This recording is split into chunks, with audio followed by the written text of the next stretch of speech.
Carlos Sainz has had it with Charles Leclerc's diva attitude after Spanish Grand Prix. The Spaniard's home race was ruined by his on-track contact with his Monegasque teammate. But who was the real victim? Let's hear what both sides have to say in today's video. Carlos Sainz has finally let out his true feelings about Charles Leclerc. He had some heated words to say about his future ex-teammate, going as far as to imply that he is a crybaby. And Sainz isn't letting team orders keep him behind his teammate any longer. After the race, he said, "I think too many times he complains after a race about something. Obviously hot, he might think that," the Spaniard said. "Honestly, at this point of the season, I don't know. I was on the attack, we were on a new soft, Mercedes were on a used soft, and we had to go on the attack in the first laps when you were on a new tyre, and try to pass them. Like we said, even before the race. I passed Charles because I don't know if he did a mistake or he was managing a bit too much. I don't know what happened to Charles on the first lap. I don't know if he made a mistake, but I had the chance to overtake him, and it's not like I can hang around behind him for the rest of my life. Especially because from that moment, I was able to attack Mercedes and almost overtake them in the first stint." Sainz's main gripe after the race wasn't the tussle with his teammate, but the strategy calls that cost him a chance to finish higher. At different points, he had been ahead of both his teammate and Lewis Hamilton, and almost managed to overtake Russell during the pit stops. "I went on after overtaking Leclerc, and I nearly passed Lewis. We undercut Lewis and we nearly passed Russell at the pit stops. So I think I was trying out there what I have to try as a driver, what is required of me as a driver, and Leclerc elected to manage more. In the end, for him, it kind of paid as he beat me at the end with a soft medium soft. For me, I elected to be aggressive with a soft medium hard, and it didn't pay off. It is what it is." Charles Leclerc, on the other hand, believes that Carlos Sainz ignored a pre-race order at the Spanish Grand Prix, a claim that led Sainz to say that Leclerc does too much complaining. Leclerc and Sainz have generally maintained a friendly relationship during their 4 seasons as Ferrari teammates, but that friendship seems to have gone away after the Barcelona race. The Monegasque's displeasure with Sainz was felt around the room when he spoke to the media afterward. "We had a clear strategy at the beginning of the race with the team to both save tyres to attack later on. Carlos on that lap, he didn't do any saving in turn 14, and of course had an opportunity to overtake in turn 1. Which is a bit of a shame because we lost time between us.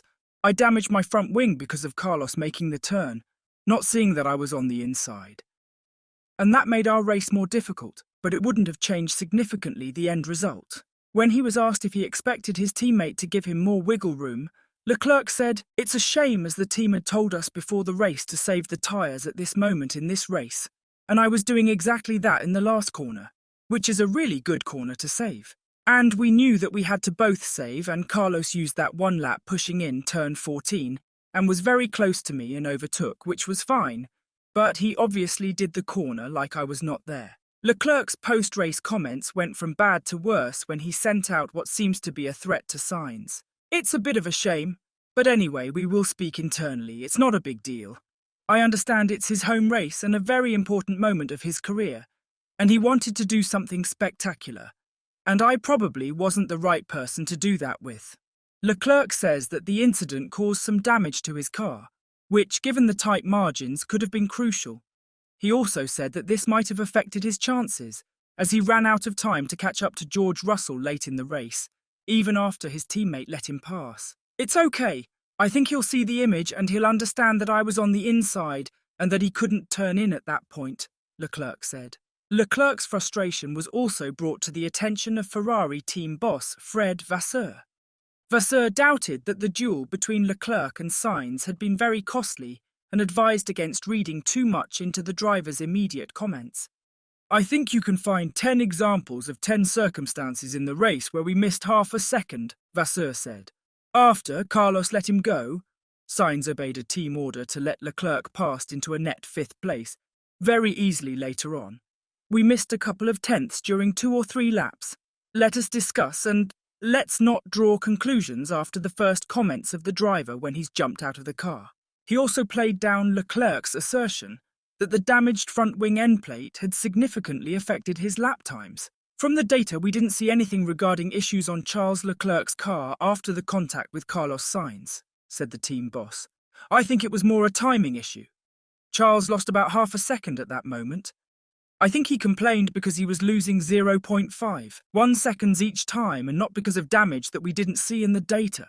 Regarding Leclerc's assertion that Sainz didn't follow the team's pre-race instructions, Vasseur declined to delve into the specifics of his conversation with the drivers.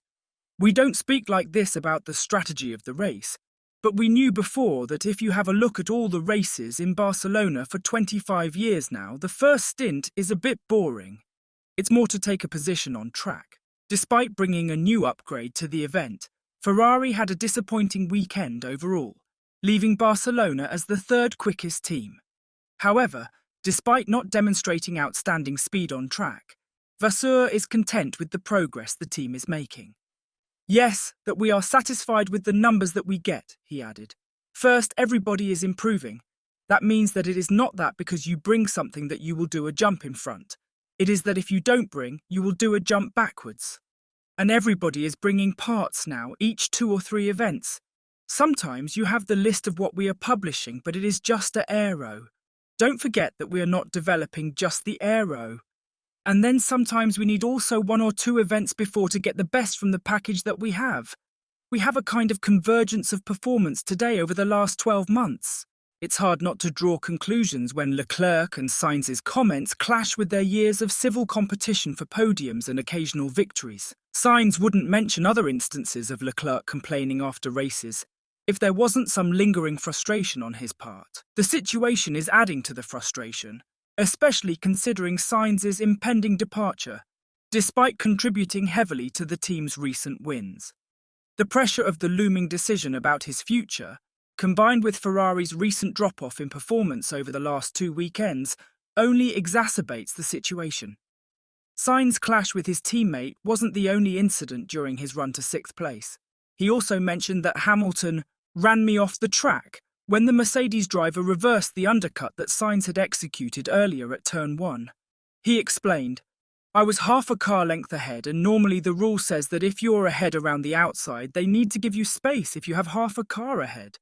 That's normally what stewards have ruled this year, so I was trying to benefit from that rule because that's how they've ruled up until now." I'm not saying he was racing hard or not hard, just trying to apply the rule that the stewards have applied all season. How will the heated altercation at the Spanish Grand Prix affect the chemistry between Charles Leclerc and Carlos Sainz, especially with the Spaniard set to pack his bags by season's end? Tell us what you think in the comments section down below. And as always, don't forget to like and subscribe to the channel if you haven't. Thanks for watching.